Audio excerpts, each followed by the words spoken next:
sourcing, the logistic, that was the basis of the partnership. And it was still a success after so many years, well, more than 30-something years I've known him. I think it's because we know what we're good at. He said, just be free. And I didn't have to bother with anything financial or logistics of the company. I just concentrate on the artistic side. So my life was easier. What common values do you think you share? The strive for perfection.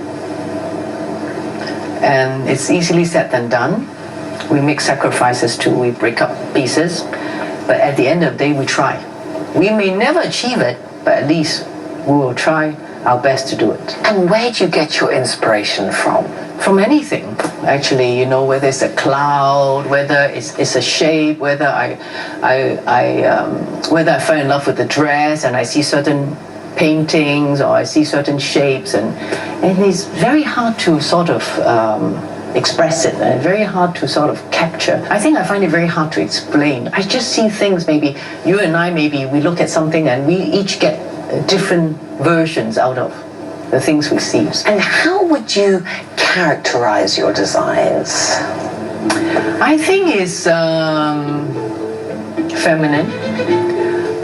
It's bold at the same time, but I think it sounds a bit contradictory, but you can wear big jewelry and yet be quiet.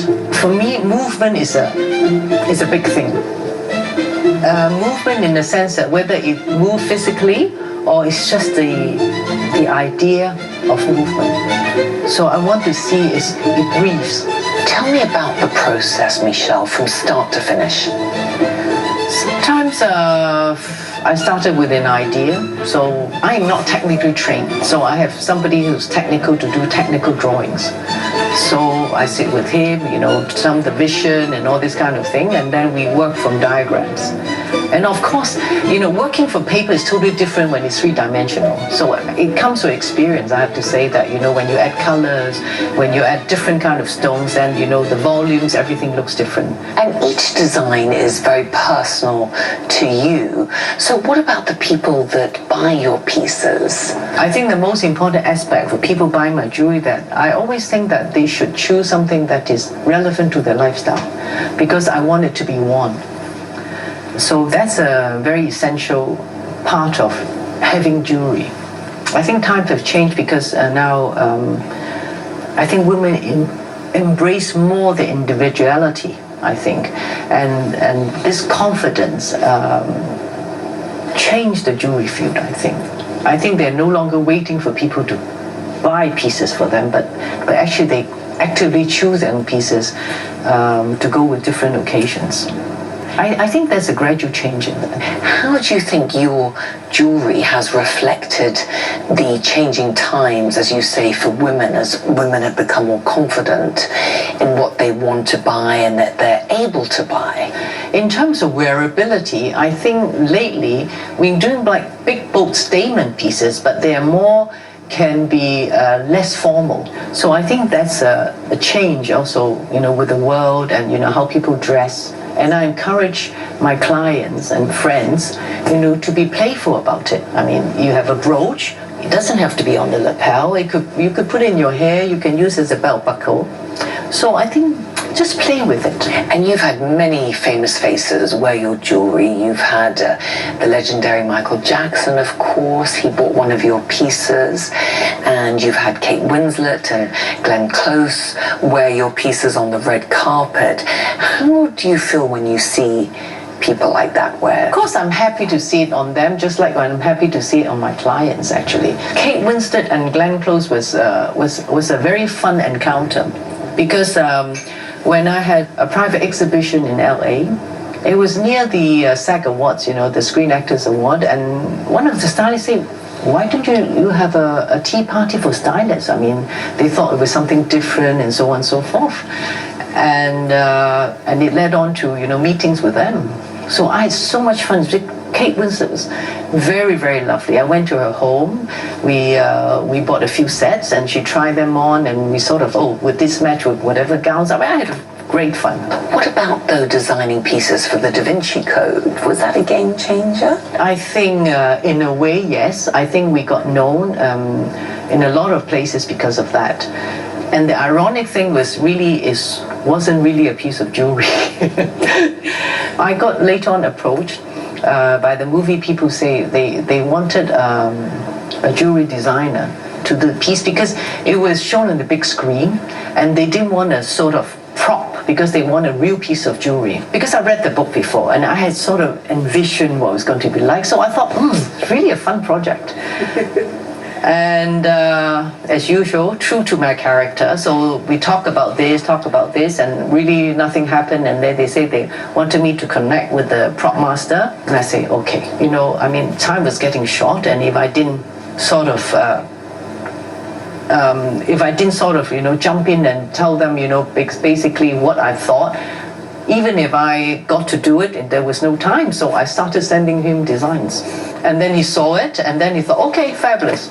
And we worked together on this. It was such a fun project. You've described yourself as determined and stubborn. Do you think those qualities have helped you in creating such a successful business? Definitely. I don't know about successful, but I think definitely determination, passion, tenacity, all this, would help. I think there are lots of people with talents. I think you really, to do something well, you really have to have these qualities and never give up. Coming up, Michelle Ong is on a mission to put Hong Kong on the world stage in creative arts. I think Hong Kong is a very diversely talented community, and as we all know, talents needs support and nurture.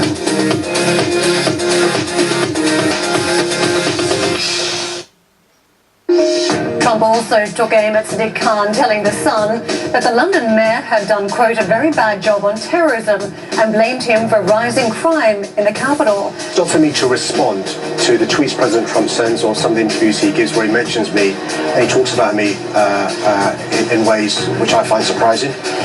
What's important for me as the Mayor of London to do is to make sure that we are seen as a beacon around the world in the sense of our pluralism, in respect to us being open to talent, to investment. Managing Asia, the Philippine maverick who's building the country's first unicorn. I will radically change the way prefab business is done. It's a means to the end, not the end. The end is to truly be everywhere, ubiquitous. The sheer challenge and the difficulty of achieving something that is seemingly insurmountable challenges me. But can he disrupt the landscape? Robbie Antonio, founder of Revolution Pre-Crafted, on the next Managing Asia. A company started just 8 years ago has now become one of the world's largest smartphone makers. I'm talking about Xiaomi. It's opening stores and now rapidly expanding outside of China. So what's behind the growth of this massive Chinese tech company? Xiaomi is the fourth biggest smartphone player in the world. It's India's top-selling smartphone brand and one of China's top players. But its breadth is much more than that. It's present in 74 markets around the globe with nearly 15,000 employees, and more than 300 million people are using its product or services. While Xiaomi may be a foe for Apple, it's somewhat of a friend to Google and Microsoft.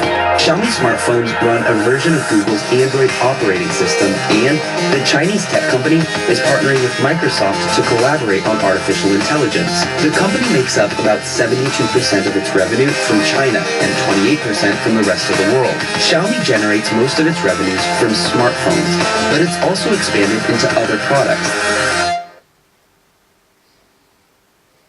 Welcome back to CNBC Meets Defining Values. Jewelry designer Michelle Ong uses her influence to raise money for arts education and cultural development here in Hong Kong.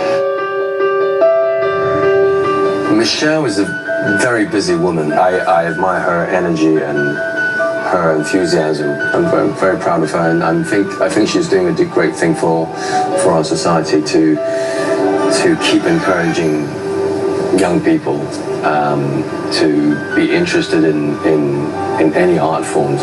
I think Michelle has a wonderful heart. She has a heart of gold. And being a mother, a wife, and a professional, being an Asian lady who has been able to reach the international community with her art and design, she has a mission and a commitment to bring the world to Hong Kong and Hong Kong to the world. I think that is what is motivating her. How much do you think Hong Kong has changed over the years in terms of your business? I think we have seen more and more Chinese buyers. And my kind of jewelry is a lot about not only about stones, it's about design, craftsmanship. And I think that, we're getting more and more sophisticated Chinese buyers, wanting that. And nowadays also they want individuality. They want one-of-a-kind jewelry. So they could afford it. Why not have something different?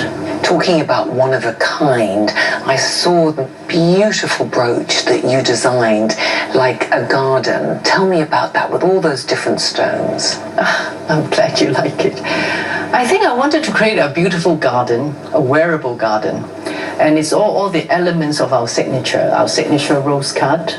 And we got little diamond beads that black, and you can have a little tremblant, use it, can move a little bit. All sorts of colors that, that's different but yet blend together. You put so much into these designs, Michelle. Are you ever happy? Good question. I think I'm told that as a person I'm never happy with what I do. And if I am successful in doing something, then in 2 seconds say, okay, that's done. What's next? In a way, it's a tortured life.